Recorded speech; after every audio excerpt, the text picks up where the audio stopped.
नाशिकमधील नराधम भोंदूबाबा अशोक खरात याच्याबाबत दिवसेंदिवस नवनवी माहिती समोर येताना दिसते। अशोक खरात याच्या भक्तगणांमध्ये अनेक बडे सरकारी अधिकारी, उद्योगपती आणि राजकारण्यांचा समावेश होता। गरीब आणि सर्वसामान्य घरातील लोकांकडून फारसे पैसे मिळण्याची शक्यता नसल्याने अशोक खरात त्यांच्याकडे फारसं लक्षही द्यायचं नाही। अशोक खरात याचे बहुतांश भक्त हे श्रीमंत असल्याचं आतापर्यंतच्या तपासातून समोर आलंय। हे भक्त अशोक खरात घरात याला घसघशीत दक्षिणाही द्यायचे। यापैकी काही भक्त हे अशोक खरात याला आपल्या व्यवसायाच्या ठिकाणी, घरी, फार्म हाऊस अशा ठिकाणी घेऊन जाण्यासाठी इच्छुक असत। अशा एका आउटडोअर व्हिजिटसाठी अशोक खरात हा तब्बल 5 लाख रुपये घेत असल्याची माहिती आता समोर येते। सध्या SIT कडून या प्रकरणाचा तपास सुरू असून भोंदू खरातची पोलीस कोठडी सुद्धा उद्या संपणार आहे। खरात याच्या भक्तगणांमध्ये अनेक बडे सरकारी अधिकारी, उद्योगपती, राजकारण्यांचा समावेश असल्याचा आपण दिवसेंदिवस पाहतोय।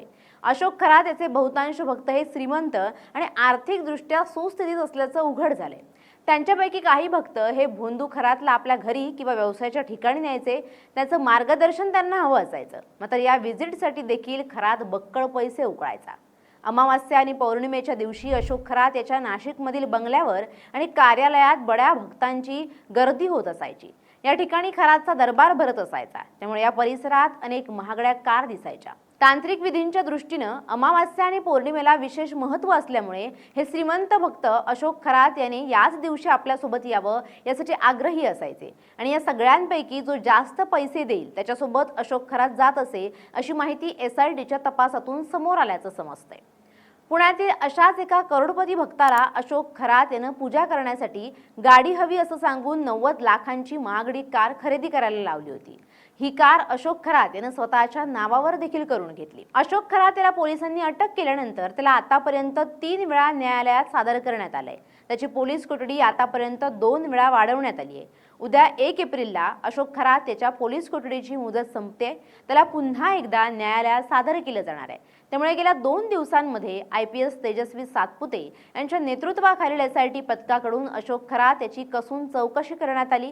तसंच SITच्या पथकानं लैंगिक अत्याचार झालेल्या पीडित महिलांना घेऊन खरात याच्या कॅनडा कॉर्नर येथील कार्यालयात सीन रिक्रिएशन सुद्धा केलं होतं। यावेळी त्याच्या कार्यालयाची कसून तपासणी करण्यात आली, तेव्हा पोलिसांनी काही औषधं आणि रत्न सापडल्याची माहिती काल समोर आली होती।